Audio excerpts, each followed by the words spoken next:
اعوذ باللہ من الشیطان الرجیم بسم اللہ الرحمن الرحیم الحمدللہ رب العالمین الصلاۃ والسلام علی اشرف الانبیاء والمرسلین خاتم النبیین جد الحسن والحسین مولانا و مولا الثقلین ابی القاسم محمد اللہم صلی علی محمد وآل محمد۔ ناظرین السلام علیکم، میں پھر آپ کی خدمت میں حاضر ہوا ہوں واقعات انبیاء لے کر، اور آج جس نبی کے متعلق گفتگو ہوگی وہ ہے تیسرے اولی العزم نبی جناب موسیٰ علیہ السلام۔ آج ان کی تاریخ کا تیسرا حصہ لے کر آپ کی خدمت میں حاضر ہوا ہوں۔ کل میں نے آپ کو بتایا تھا کہ جناب موسیٰ جب ایک مقام رقیدیم پر پہنچے تو وہاں پانی ختم ہو گیا تھا۔ جناب موسیٰ نے ایک پتھر پر اپنے عصا کو مارا جس سے 12 چشمے جاری ہوئے، اور جناب موسیٰ نے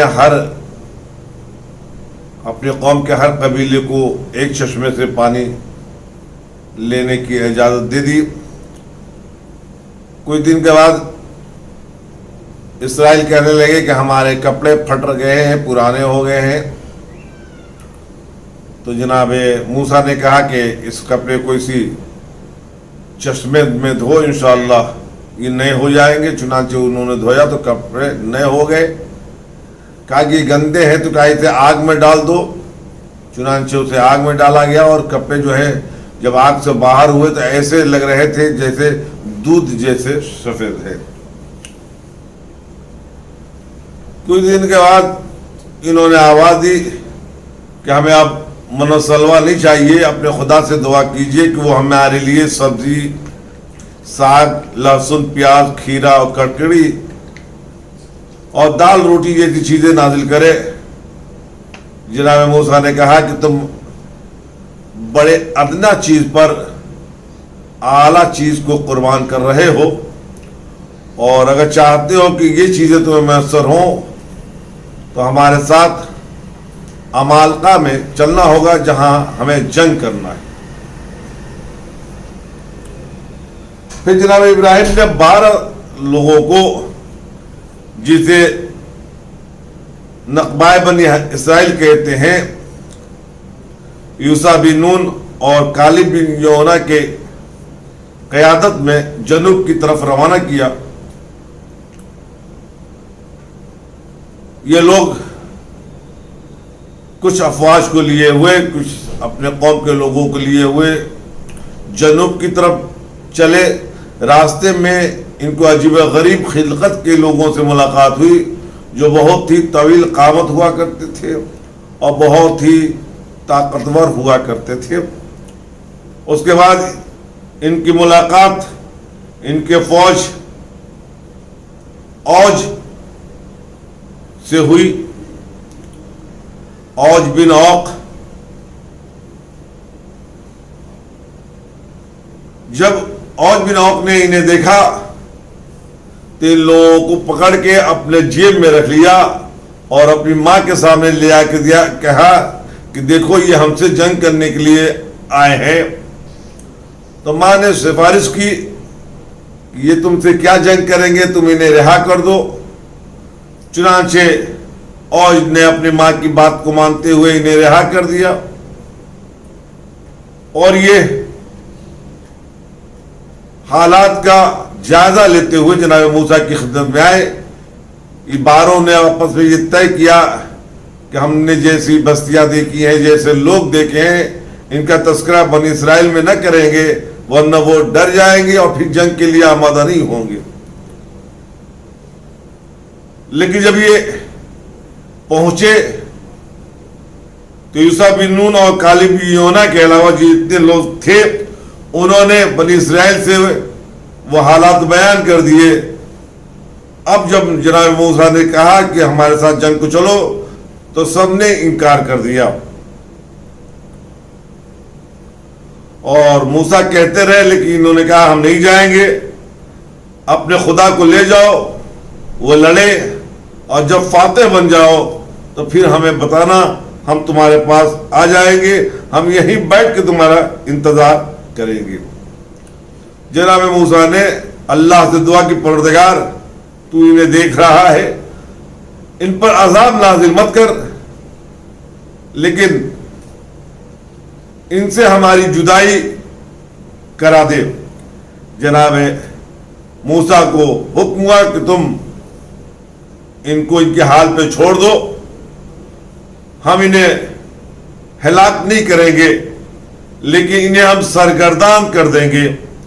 اور موسیٰ اپنے ان دو صحابیوں کو لیے ہوئے جنوب کی طرف چل پڑے, اور اللہ نے ان کی قوم کو اس مقام پہ 40 سال تک سرگردان رکھا.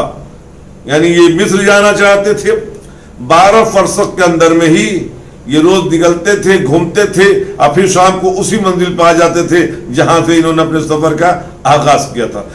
یہ 40 سال تک وہ اسی خطے میں رہے اور اس خطے سے باہر نہ نکل سکے. ادھر جناب موسیٰ اپنے ان دو ساتھیوں کے ساتھ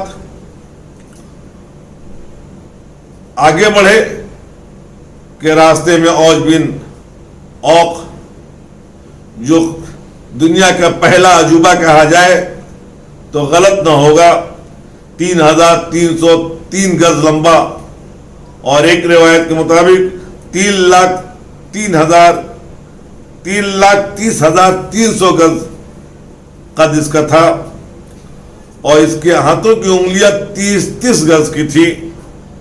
یہ سمندر کی تہ سے مچھلیاں نکال لیتا تھا اور سورج سے بھون سے اسے کھایا کرتا تھا. جب طوفان نوح آیا تھا تو وہ طوفان جو پہاڑوں کے اوپر بھی 40 گز بہ رہا تھا, وہ ان کے گھٹنوں تک ہی آیا. جب اس نے موسیٰ اور ان کے ساتھ چند لوگوں کو دیکھا اور اسے معلوم ہوا کہ یہ ہم سے جنگ کرنے کے ارادے سے آئے ہیں, تو اس نے پہاڑ کا ایک ٹکڑا اٹھا لیا, اس لیے کہ وہ چاہتا تھا کہ ایک ہی بات پوری قوم کو جو موسیٰ کے ساتھ ہے انہیں ہلاک کر دے. اللہ نے اس پہاڑ کے اس ٹکڑے پر ایک کیڑے کے ذریعہ سوراخ کر دیا, اور وہ پورا پہاڑ اس کے گردن میں آ کے توق بن گیا. اس نے بہت کوشش کی لیکن وہ باہر توق کو نہ نکال سکا. پھر جناب موسیٰ نے اپنے عصا سے, جس کے متعلق ہے کہ 40 گز لمبا عصا تھا, خود جناب موسیٰ 40 گز کے تھے, پھر وہ 40 گز اچھلے, اور اچھل کے بعد جو انہوں نے وہ ڈنڈا اوش کو مارا تو وہ اس کی ایڑیوں تک لگا. لیکن چونکہ قدرت کا کارنامہ تھا, نبی کو انجام دینا تھا, اس عصا کی ضرب نے اسے ہلاک کر دیا. اور بہت زمانے تک اس کی لاش یوں ہی پڑی رہی. اس کے بعد اس کے پنڈلیوں کی ہڈیوں سے دریائے نیل پر پل بنایا گیا جو 3000 سال تک رہا. اور روایت کہتی ہے یہ اوج جو ہے جناب آدم علیہ السلام کے نواسے تھے. جناب آدم کی ایک بیٹی تھی جو بہت ہی طویل قامت تھی, ان سے ہی یہ پیدا ہوا تھا. اور یہ اس کی شادی ایک جن سے ہوئی, یعنی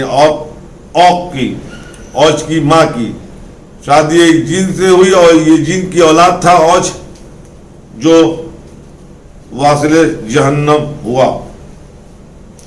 اوق کا مطلب ہوتا ہے کہ جو نہ خود خیر سے ہو اور نہ دوسروں کو خیر سے رہنے دے. اس کے بیٹے کا نام اوج تھا جو جناب موسیٰ کے عصا سے مارا گیا. اوج کے قتل کے بعد آپ پھر اپنے قوم سے ملے اور ان سے کہا کہ اوج مارا گیا, اب تم میرے ساتھ عمالقہ کو چلو. کچھ نے انکار کیا, کچھ ساتھ ہو رہے. راستہ میں سبون بن اوج جو اوج کا بیٹا تھا اس نے مزاحمت کی, موسیٰ نے اسے بھی قتل کر دیا. پھر آگے بڑھے. ایک بادشاہ تھا بالق بن صفورہ, جب اسے معلوم ہوا کہ موسیٰ اپنی قوم کے ساتھ آ رہے ہیں اور انہوں نے اوج کو بھی مار دیا ہے، اوج کے بیٹے کو بھی مار دیا ہے، تو خوف بھی تھا اور وہ نے چاہا تھا کہ موسیٰ کی پیروی کرے، لیکن اس کے چاہنے والوں نے اسے منع کر دیا، اور ان منع کرنے میں جو سب سے بڑا نام آتا ہے وہ قارون کا آتا ہے۔ انہوں نے منع کر دیا کہ تم موسیٰ سے خوفزدہ کیوں ہوتے ہو؟ چنانچہ اس نے کہا پھر ہم کیسے لڑیں گے؟ تو کہا گیا کہ تم بالق بن صفورہ سے ملاقات کرو۔ بالق بن صفورہ جو تھا اس سے کہا گیا کہ تم بلعم بن اور سے ملاقات کرو، جو ایک عالم تھا بنی اسرائیل کا اور لوط علیہ السلام کے خاندان سے تھا۔ خدا کی بارگاہ میں اس کی بڑی عزت تھی، خدا نے اسے اس میں اعظم تعلیم کر رکھا تھا، یہ جو دعا کرتا تھا خدا اسے قبول کر لیا کرتا تھا۔ فرعون نے بھی موسیٰ کے خلاف بد دعا کرنے کے لیے اس سے کہا تھا، لیکن اس نے انکار کر دیا۔ لیکن بالق بن صفورہ نے بہت التجا کی اور آخر میں یہ دولت میں بک گیا اور صفورہ سے ملنے چل پڑا۔ یہ اپنے 2 غلام کو لیا اور گدھے پر سوار ہو کے چل پڑا۔ راستے میں گدھے نے 3 مرتبہ راستے کو بدلا، لیکن جب راستہ بدلتا تھا گدھا تو بلعم بن اور اسے کوڑے مارتے تھے، پھر گدھا اس راستے پر چل پڑتا تھا جس راستے پر وہ چلنے کا حکم دیتا تھا۔ جب 4تھی مرتبہ ہوا تو اللہ نے گدھے کو زبان عطا کی اور گدھے نے کہا کہ میں کیسے آگے بڑھوں، سامنے اللہ کا بھیجا ہوا فرشتہ ہے اور وہ فرشتہ کہہ رہا ہے کہ تم جنگ میں نہ جاؤ۔ چنانچہ روایت کہتی ہے کہ فرشتے نے بھی بلعم بن اور سے گفتگو کی کہ تم یہ کیا کر رہے ہو، اللہ نے تمہیں بہت اونچا مقام عطا کیا ہے، لیکن وہ باز نہیں آیا اور بالق بن صفورہ سے آ کے ملا۔ بلعم نے راستے میں گدھے کو اتنا مارا تھا کہ وہ گدھا مر گیا، اور اس کا ماننا تھا کہ اللہ نے بلعم کی زبان سے اس میں اعظم کا اثر ختم کر دیا، یعنی اب اس کے کوئی بھی دعا اللہ مستجاب نہیں کرتا تھا۔ امام رضا علیہ السلام سے ایک حدیث منقول ہے کہ امام فرماتے ہیں کہ جنت میں 3 جانور جائیں گے، ایک ہمارے بلعم، یہی بلعم کا گدھا، دوسرا کلب اصحاب کہف، وہ کتا جو اصحاب کہف سے تھا، اور تیسرا ایک بھیڑیا جس نے ظالم کو کھا لیا تھا، جو ایک مومن کی بستی کو تباہ کرنے جا رہا تھا۔ چنانچہ خدا نے بلعم کے علم کا اثر ختم کر دیا، اس نے بہت دعا کی مگر مستجاب نہ ہوئی۔ آخر بلعم نے ایک کام بنی اسرائیل کو کہا کہ تم اگر یہ کام کرو تو ہو سکتا ہے کہ تم موسیٰ پر قابض ہو جاؤ، کہ ان کی فوج میں، ان کی قوم میں حسین و جمیل عورتوں کو بھیجو جو جائیں اور جا کے انہیں زنا میں مبتلا کر دیں۔ چنانچہ بہت سی عورتیں ان کی فوج میں بھیج دی گئی،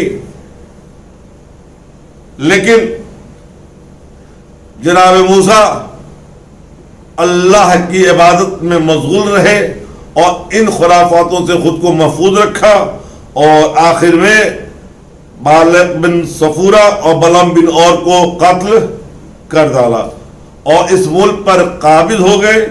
پورے علاقے اردن پر جناب موسیٰ اور قوم بنی اسرائیل کا قبضہ ہو گیا۔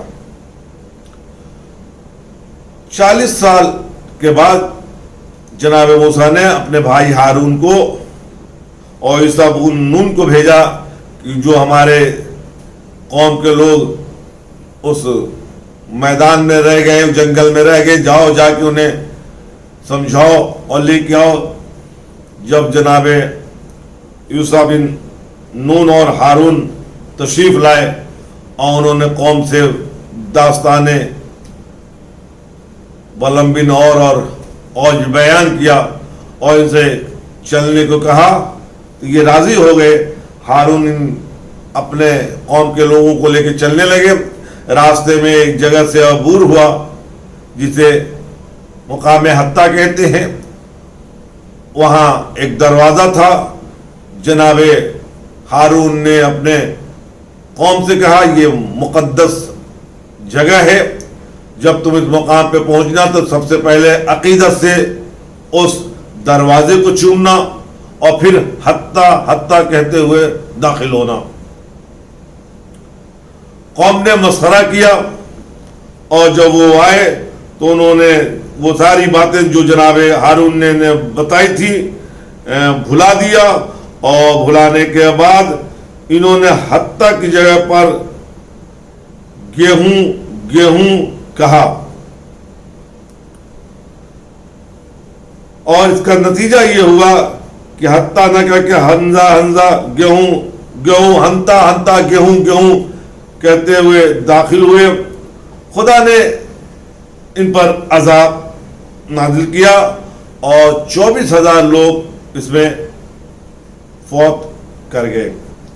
امیر المومنین حضرت علی ابن ابی طالب فرماتے ہیں کہ میں امت مسلمہ پر میری مثال سفینہ نوح اور باب حتیٰ جیسی ہے۔ تفسیر دور منصور جلد 1 صفحہ 74۔ اور رسول اکرم نے فرمایا میری امت کے لیے میرے اہل بیت بالکل اسی طرح ہے جس طرح بنی اسرائیل کے گناہوں کی بخشش کا دروازہ باب حتیٰ تھا۔ میرے اہل بیت مسلمانوں کے لیے بخشش اور نجات کا ذریعہ ہیں۔ صواعق المحرقہ صفحہ 125۔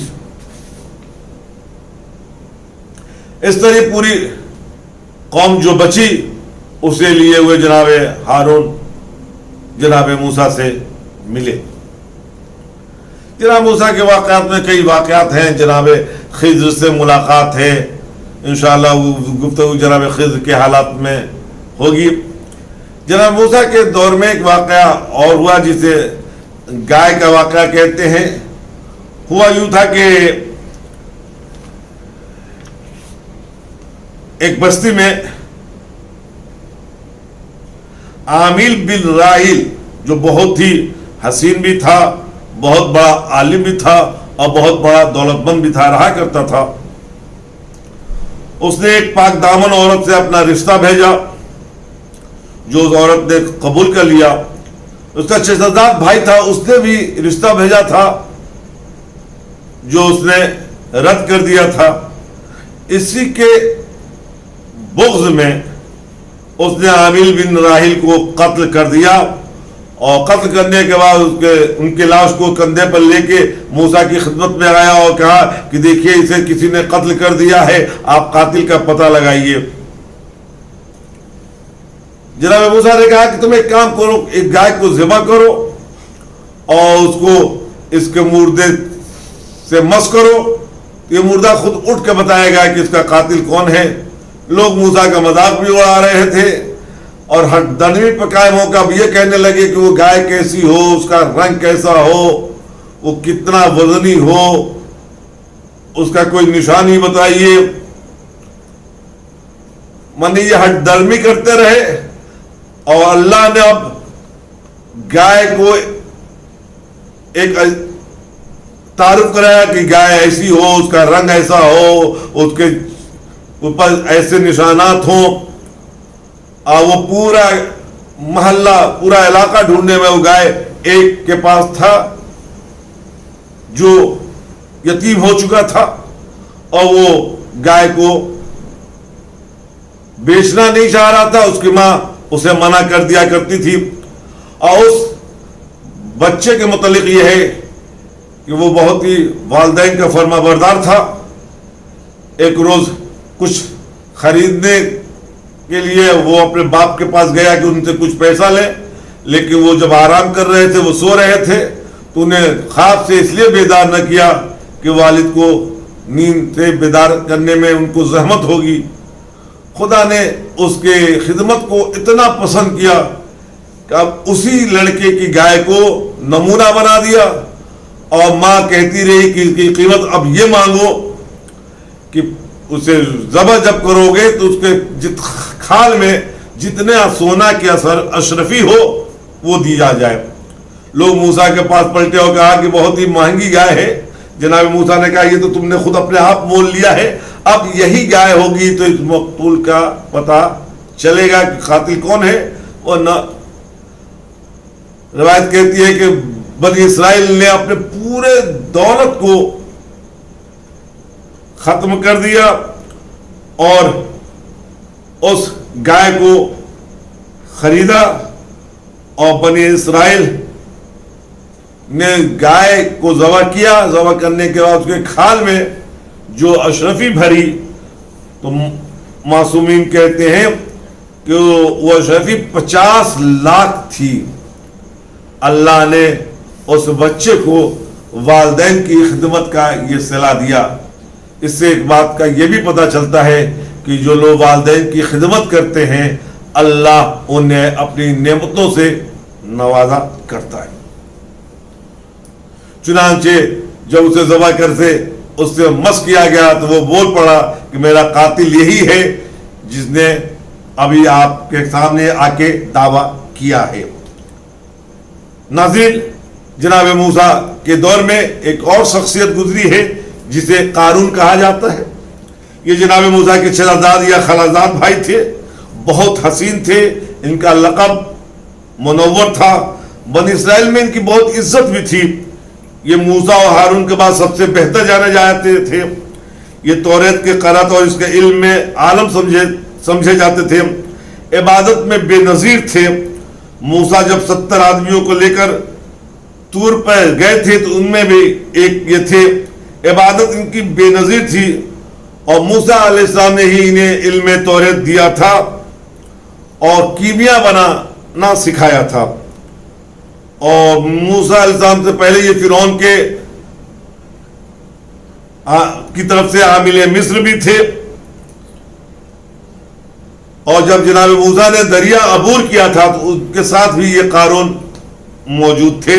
لیکن جب جناب موسیٰ نے اپنا جانشین جناب ہارون کو بنایا تو یہ برداشت نہ کر سکا اور اتنے موسیٰ کی مخالفت شروع کر دی. روایت میں ہے کہ یہ بہت ہی دولت مند تھا لیکن مغرور اور بخیل تھا. اس نے جناب موسیٰ سے کہہ دیا کہ ہمارے علاوہ اور کون ہے جو عظمت میں زیادہ ہے کہ آپ نے میرے رہتے ہوئے اسے جانشین بنا دیا. جناب موسیٰ نے کہا یہ کام میں نے اپنی طرف سے تو نہیں کیا ہے، خدا کا حکم تھا، میں نے اسے انجام دیا ہے. قارون اپنی قوم میں آیا اور اس نے آگے کہا کہ جناب کہ موسیٰ نبوت تو اپنے لیے اور رسالت اور ریاست جو ہے اپنے بھائی یعنی دونوں عہدہ اپنے ہی خاندان میں رکھنا چاہتے ہیں، حالانکہ مجھ سے بہتر کوئی نہیں. یاد رکھیے گا جو وسیع اور نبی سے خود کو بہتر سمجھ دے وہ ہر دور میں فنا کے گھاٹ اترتا ہے. قارون نے جناب موسیٰ سے مباحثہ کیا. جناب موسیٰ نے کہا میں نے اپنی طرف سے نہیں، اللہ کے حکم کی بنا پر میں نے ہارون کو اپنا وزیر بنایا ہے. اب قارون اس میں جستجو کرنے لگا کہ کوئی ایسا کام کر دیا جائے کہ موسیٰ کو بدنام کر دیا جائے. چنانچہ اس وقت کی ایک حسین و جمیل عورت کو تلاش کیا اور اسے 2 تھیلیاں دی جو کہ طوائف تھی، خوبصورت بھی تھی، کہ تم کل آ کے صرف موسیٰ پر یہ تہمت لگا دو کہ انہوں نے ہمارے ساتھ. چنانچہ دوسرے دن جناب موسیٰ اپنی قوم کو واز دے رہے تھے اور اس میں اتفاق سے وہی مسائل بیان کر رہے تھے کہ چور کے ہاتھ کاٹے جائیں گے، اگر کوئی زانی ہو تو اس کے 80 کوڑے مارے جائیں گے اور اس کی بیوی موجود ہو تو اس کو سنسار کیا جائے گا. اسی وقت قارون اٹھ گیا اور کہا موسیٰ یہ قانون سب کے لیے ہے، کیا اس قانون میں آپ بھی آتے ہیں؟ کہا قانون خدا سب کے لیے یکساں ہے. تو کہا لوگ آپ کو بھی زانی کہتے ہیں معاذ اللہ. اور یہ کہنے کے بعد اس عورت کو بلا دیا کہ وہ عورت آ کے جناب موسیٰ کے خلاف گواہی دے. لیکن اللہ جسے عزت دیتا ہے اسے کوئی ذلیل نہیں کر سکتا. چنانچہ وہ عورت آئی اور اس نے آ کے اعلان کیا کہ موسیٰ کی عظمت پر لاکھوں سلام، یہ بہت ہی طیب و طاہر ہے، ان کے کردار کا کوئی جواب نہیں ہے. ہمیں تو قارون نے یہ کہا تھا کہ میں آ کے کہوں، اور دلیل کے طور پر وہ دونوں کیسے جو جواہرات سے پر تھے اور اس پر قارون کی سر تھی لوگوں کو دکھایا، قارون ذلیل ہو گیا۔ جناب موسیٰ نے وہی دعا کی، خدایا اس قارون سے ہمیں نجات عطا کر۔ اب اللہ نے کہا موسیٰ میں نے زمین کو تمہارے حوالے کر دیا، اب تم جیسے چاہو قارون کو عذاب دے سکتے ہو۔ تو جناب موسیٰ نے حکم دیا زمین کو کہ قارون کو نگل لے۔ چنانچہ پہلے مرتبہ جب کہا کہ قارون کو نگل لے تو قارون گھٹنے تک زمین میں دھس گیا، پھر دوبارہ کہا نگل لے تو کمر تک، اور تیسری مرتبہ کہا تو زمین نے قارون کو اس طرح اپنے اندر سمو لیا جیسے کوئی اس دنیا میں رہا ہی نہ ہو۔ کچھ منافق اور قارون کے اصحاب نے مل کر لوگوں میں چرچا کر دیا کہ جناب موسیٰ نے دولت کی لالچ میں قارون کو موت کے گھاٹ اتارا ہے، وہ چاہتے ہیں کہ قارون کے دولت پر قابض ہو جائے۔ یہ بات جناب موسیٰ کے کان تک پہنچی۔ جناب موسیٰ نے پھر خدا سے دعا کی، پروردگار قارون کے خزانے کو زمین کو حکم دے کے نگل لے۔ اللہ نے کہا موسیٰ میں نے تجھے یہ اختیار دیا ہے، زمین تیرے حوالے ہے۔ چنانچہ موسیٰ نے دعا کی اور زمین نے پورا خزانہ قارون کو نگل لیا۔ پھر آسمان سے ایک بجلی گری اور جتنے قارون کے ساتھی تھے اور منافق تھے انہیں جلا ڈالا۔ یاد رکھیے گا دولت، تکبر، غرور جس میں پایا جاتا ہے اس کا یہی انجام ہوتا ہے۔ خدا اگر دولت عطا کرے تو اس کا شکر ادا کرنا چاہیے، نہ کہ دولت کی بنا پر متکبر ہو جائے، نہ کہ دولت کی بنا پہ غرور کر جائے۔ اور غرور کا یہ عالم تھا، دولت کی بنا پر فرعون نے خدائی کا دعویٰ کر دیا اور قارون نبی اللہ کے مقابلے میں آ گیا۔ تو خدایا تجھے واسطہ ہے محمد والے محمد کا کہ ہمیں اس مرض سے مبتلا نہ ہونے دینا کہ اگر کسی کو دولت آ جائے تو وہ مغرور ہو جائے، متکبر ہو جائے، بلکہ ہمیں اگر تیرے خزانے قدرت سے کچھ مل جائے تو ہمیں شکر کرنے کی توفیق عطا فرما۔ خدایا تجھے واسطہ ہے محمد والے محمد کا، ہماری عبادات کو قبول فرما، ہمیں عبادت کرنے کی توفیق و سلیقہ عطا فرما۔ خدایا جو مریض ہیں اس وباء ناگہانی کرونا سے انہیں نجات کلی عطا فرما، انہیں شفاء کلی عطا فرما۔ اور خدایا ہمارے مقدر میں اپنے گھر کربلا معلیٰ کی زیارت تحریر فرما۔ ہمارے جو بھی اعزاء مرض میں مبتلا ہیں انہیں شفاء کاملہ عطا فرما۔ والسلام علیکم ورحمۃ اللہ وبرکاتہ۔